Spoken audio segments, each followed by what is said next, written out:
오늘 우리에게 주신 하나님의 말씀 여호수아 21장 27절로 45절 말씀입니다. 생명의 샘과 4월 26일 화요일 말씀 게르손 자손과 무라리 자손의 성읍과 언약의 성취 함께 읽겠습니다.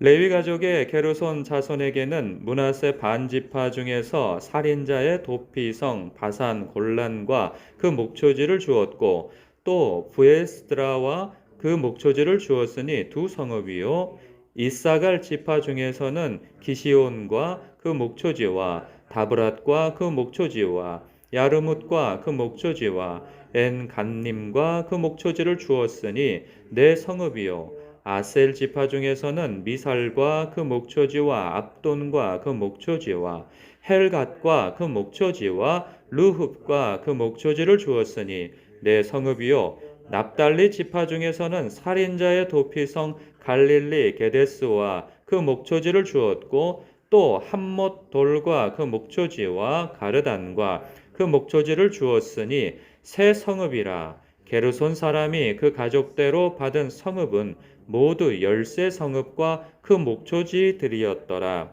그 남은 레위 사람 무라리 자손의 가족들에게 준 것은 스불론 지파 중에서 용르암과 그 목초지와 가르다와 그 목초지와 딥나와 그 목초지와 나할랄과 그 목초지이니 네 성읍이요 루벤 지파 중에서 준 것은 베셀과 그 목초지와 야하스와 그 목초지와 그데못과 그 목초지와 무밧과 그 목초지이니 네 성읍이요 갓지파 중에서 준 것은 살인자의 도피성 길르앗 라못과 그 목초지요 또 마하나임과 그 목초지와 헤스본과 그 목초지와 야셀과 그 목초지이니 모두 네 성읍이라. 이는 레위 가족의 남은 자 곧 무라리 자손이 그들의 가족대로 받은 성읍이니 그들이 제비 뽑아 얻은 성읍이 12성읍이었더라. 레위 사람들이 이스라엘 자손의 기업 중에서 받은 성읍은 모두 48성읍이요 또 그 목초지들이라. 이 각 성읍의 주위에 목초지가 있었고 모든 성읍이 다 그러하였더라. 여호와께서 이스라엘 조상들에게 맹세하사 주리라 하신 온 땅을 이와 같이 이스라엘에게 다 주셨으므로 그들이 그것을 차지하여 거기에 거주하였으니 여호와께서 그들의 주위에 안식을 주셨으되 그 조상들에게 맹세하신 대로 하셨으므로 그들의 모든 원수들 중에 그들과 맞선 자가 하나도 없었으니 이는 여호와께서 그들의 모든 원수들을 그들의 손에 넘겨주셨음이니라. 여호와께서 이스라엘 족속에게 말씀하신 선한 말씀이 하나도 남음이 없이 다 응하였더라. 아멘. 13장에서부터 시작된 이스라엘 자손의 그 영토 분배가요. 레위 지파에게 그 성읍과 그 목초지를 분배하는 것까지 다 마친 얘기가 오늘 본문이죠. 어제 이어서 레위 족속이 총 세 그 족속으로 이제 나누어지는데 뭐 그핫 자손이죠. 어제 소개가 되어졌고 제사장들이었고 오늘은 이제 레위 그 가족 중에 게르손 자손과 무라리 자손의 땅이 아니고 그 영지 분배라고 해야 되겠죠. 그 성읍과 그 목초지 보면 어제도 그 특징을 말씀드렸는데 보니까 그 게르손 자손이 그 물려받은 그 성읍과 목초지가 어딘가 이렇게 보면 27절의 시작 부분에 므낫세 반지파, 28절에 보면 이사갈 지파 중에서 30절에 보면 아세 지파 중에서 그리고 32절 보니까 납달리 지파 중에서 총 뭐 열 몇 성읍을 얻었더라 이렇게 얘기가 되어지고요. 또 34절에 보니까 이 무라리 자손 이제 무라리 자손 세 번째 무라리 자손의 그 가족들에게 준 이 성읍들은 어디서 분배받았느냐? 보니까 스불론 지파 중에서 분배받았고 36절 르우벤 지파 중에서 분배받았고 갓 지파 중에서 38절에 보면 갓 지파 중에서 그 분배받았다 이런 얘기들이 나옵니다. 그러니까 이 같은 레위족 속이고 뭐 그 안에서 분파가 되어져서 또 뭐 무라리 게르손 그앗 자손이라 할지라도 같이 모여 지내게 하질 않아요. 다 흩어지게 하는 거죠. 언제만 모입니까?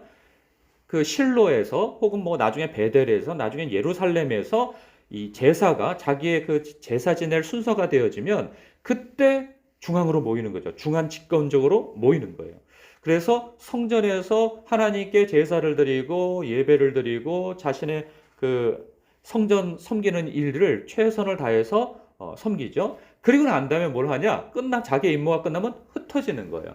각 지역으로 흩어져서 이제는 그 지역에서 자기가 사는 곳에서 왜 그로 흩어지느냐? 그곳에서 여호와의 말씀의 대사로서 살아가는 거죠. 그래서 그곳에서 하나님의 말씀을 백성들에게 가르치고 그리고 그 말씀을 알고 있는 그 레위인들의 삶을 통해서 하나님을 경외하는 삶이 어떤 삶인가를 귀로 듣고 눈으로 확인하며 여호와를 경외하는 백성을 만들어 가라고 그렇게 레위인들을 흩어져 살게 해 준 것이죠.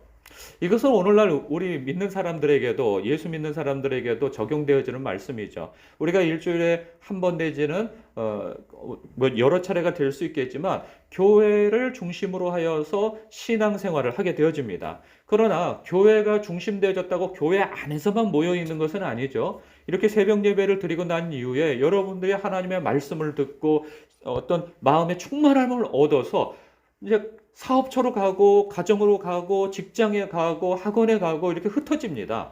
그 흩어지는 것은 마치 레위인들이 하나님의 사자로서 흩어져 백성들에게 말씀을 전하고 거룩한 삶을 통하여서 하나님께 영광 돌리는 하나님을 경외하는 삶을 살도록 역할을 감당하는 것처럼 우리도 예수님의 대사로서 작은 예수로서 흩어져 말씀을 모르는 우리 주변의 세상 사람들에게 삶이 곧 어떤 말씀, 육화되어진 말씀이 되어져서 살아가는 거죠. 정직으로서 그리고 사람들을 사랑하고 화해하고 그리고 예수님 닮은 하나님 닮은 성품을 드러냄으로 말미암아 저 사람 교회 다녀.